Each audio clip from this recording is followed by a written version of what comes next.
why is talk about roots and stems? And why now? Well, in the springtime, everybody is talking about the flowers and the leaves coming out on the trees, and they're talking about what kind of seeds they're going to plant. And these are green bean seeds. Everyone wants to talk about the hope for the fruits that they're going to grow or the vegetables they're going to grow, but nobody talks about the roots and the stems. But where would we be without the roots and the stems? Well, I guess those flowers would just be laying on the dirt, right? And how many kinds of roots are there? Well, this is going to be a little bit of a letdown. It turns out there's only two. Scientists tell us that there's the woody roots, the main roots, sometimes called the tap root, and then there's the fibrous little hairs that pull in nutrients and water from the ground. And that's pretty much it, although there is this other little thing called root stems. And what's that? That's halfway between a root and a stem. And bamboo is one of those. I brought another variant, which is, anyone know what this is? A vine? It's a vine, and a specific kind of vine. Is it ivy? Ivy vine. And ivy's a great name too. Some people have that name, ivy. And it has little roots which are adapted to hold on to walls or bricks or anything it's climbing up, other trees.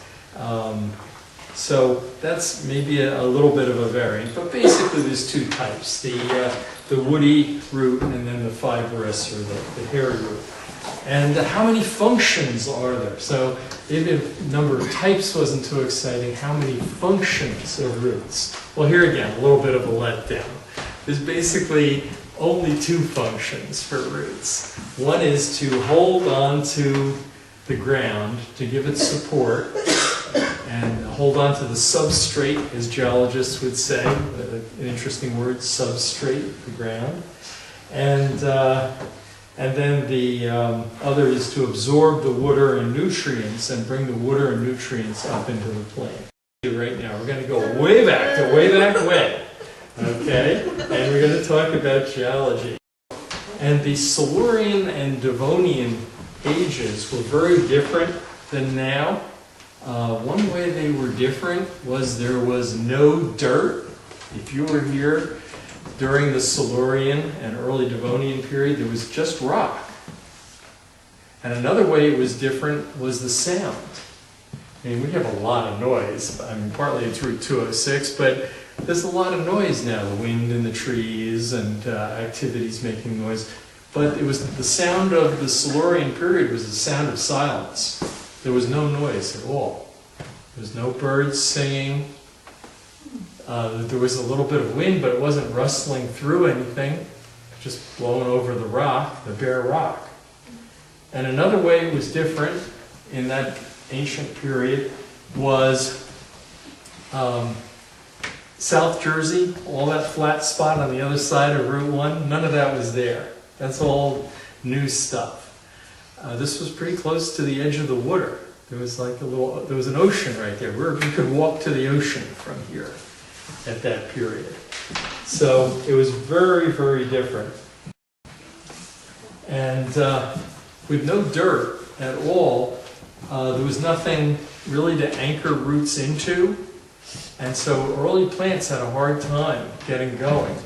But there was a lot of volcanic activity, and hot mineral springs came up and inundated what at the time was kind of an advanced forest, the earliest plants. And what did those plants look like? Well, the plants are extinct now, but they sort of look like this. They had, these are weeds where I've taken the leaves off of, but they sort of look like this, with little spores.